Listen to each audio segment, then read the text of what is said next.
Les médicaments sont de puissants alliés dans la lutte contre diverses maladies. Mais que se passe-t-il lorsqu'ils entraînent des effets secondaires qui changent complètement la vie d'une personne?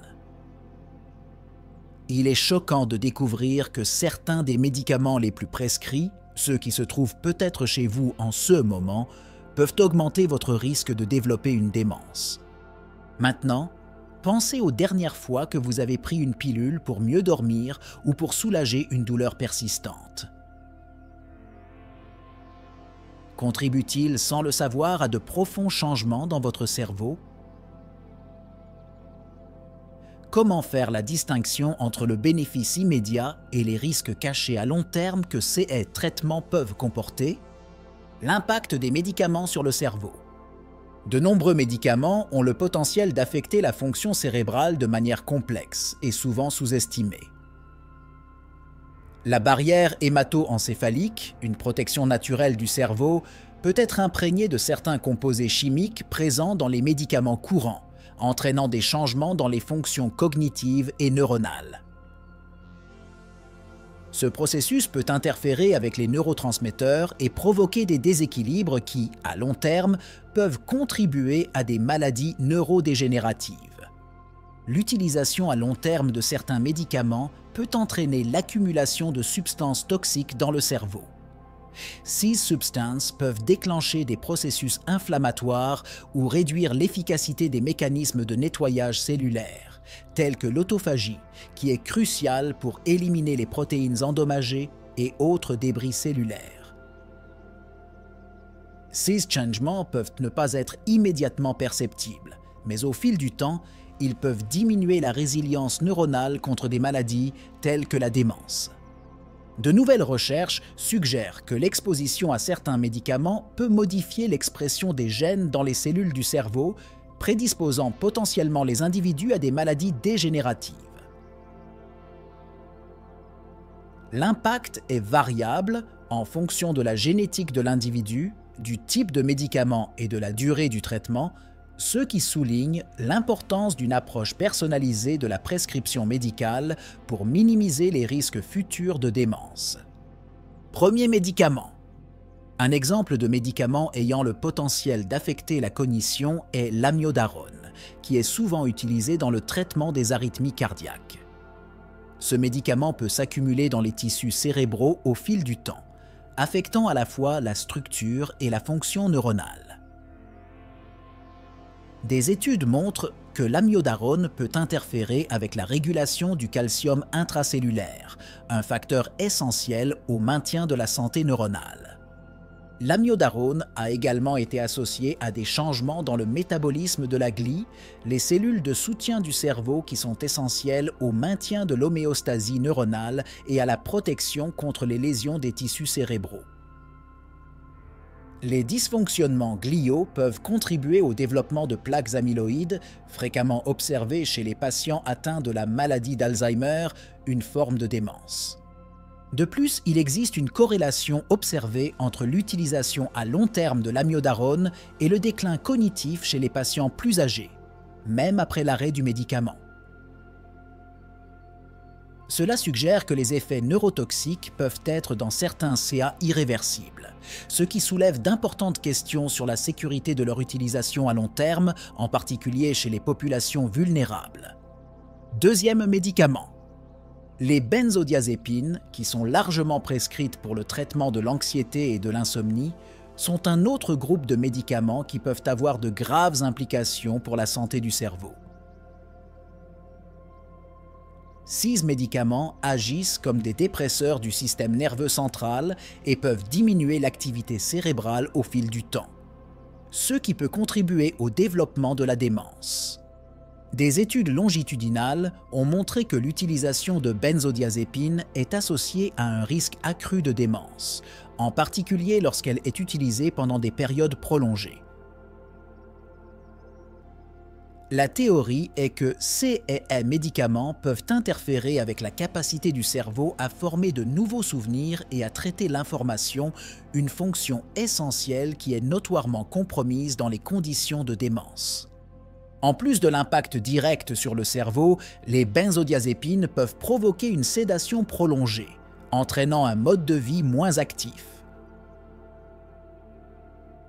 L'inactivité physique est un facteur de risque connu de démence, car elle réduit le flux sanguin vers le cerveau et diminue l'efficacité des processus de réparation et d'entretien neuronaux.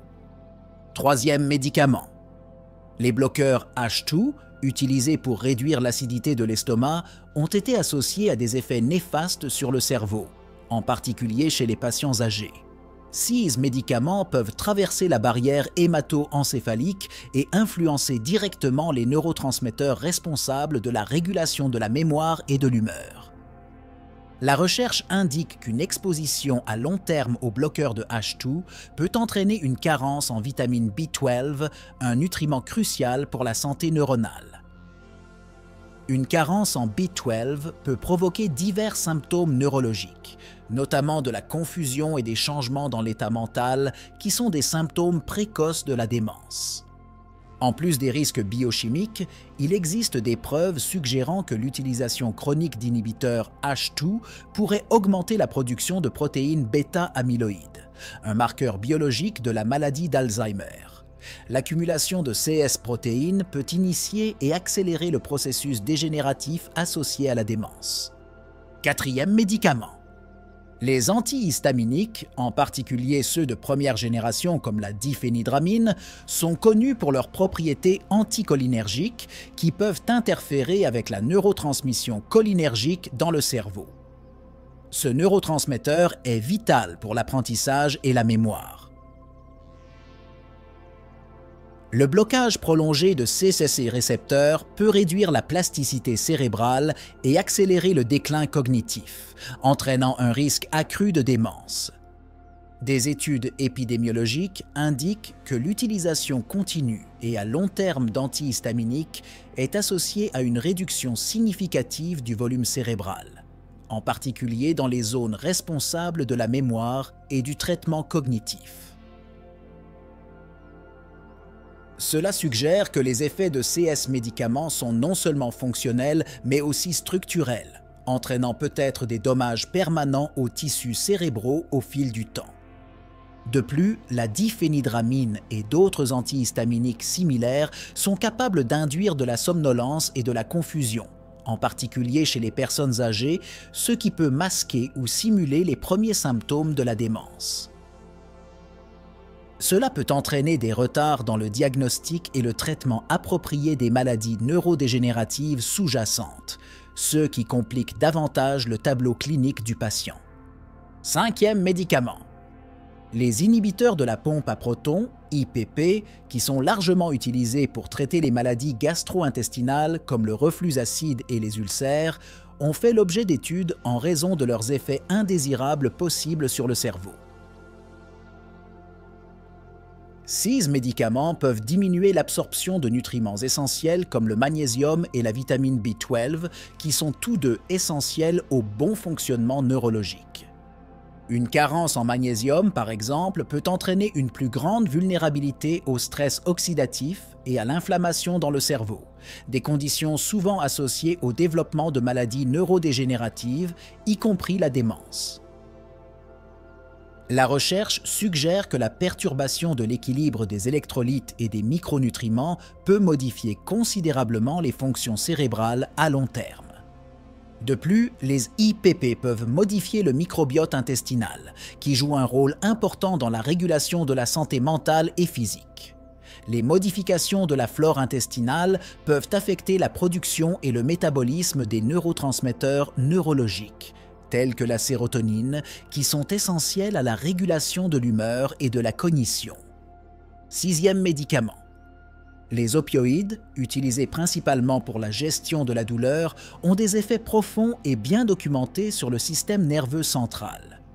Ces médicaments modifient non seulement la perception de la douleur, mais peuvent également interférer avec la cognition et la fonction exécutive, en particulier lors d'une utilisation à long terme. La recherche clinique souligne que l'utilisation à long terme d'opioïdes est associée à des changements dans la densité et la fonction des récepteurs opioïdes dans le cerveau, ce qui peut contribuer à des troubles cognitifs. Ces altérations des récepteurs peuvent entraîner une réduction de la capacité à traiter et à retenir de nouvelles informations, l'une des caractéristiques de la démence. De plus, les opioïdes ont un impact significatif sur la neuroplasticité, c'est-à-dire la capacité du cerveau à s'adapter et à se remodeler en réponse à de nouvelles informations ou à des dommages.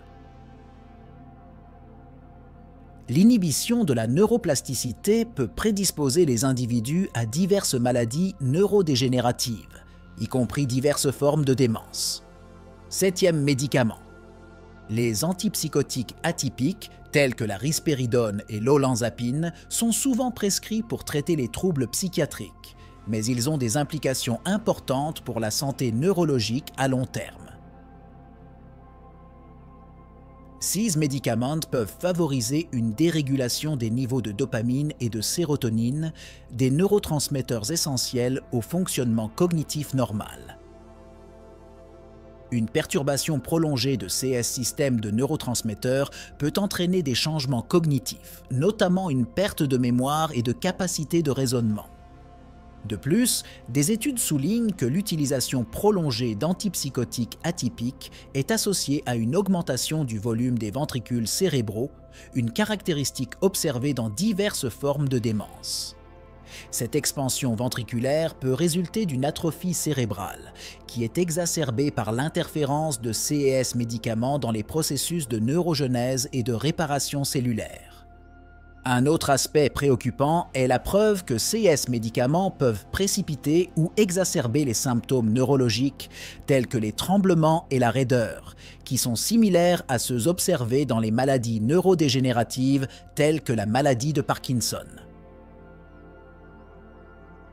Ce chevauchement symptomatique complique non seulement le diagnostic différentiel, mais peut également accélérer la progression de la démence chez les personnes prédisposées.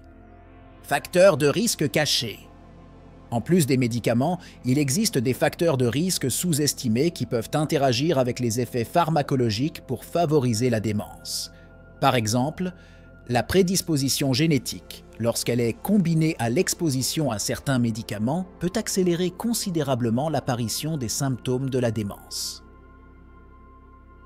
Les études génomiques commencent à révéler des variantes spécifiques qui pourraient augmenter la sensibilité à l'impact cognitif des médicaments.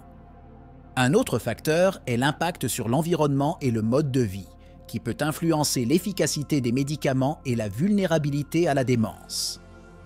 Par exemple, l'exposition à des toxines environnementales ou à des régimes pauvres en nutriments essentiels peut exacerber les effets négatifs des médicaments sur le cerveau, tandis qu'un mode de vie sain peut atténuer certains de ces risques. De plus, l'interaction médicamenteuse est un domaine souvent négligé qui mérite l'attention.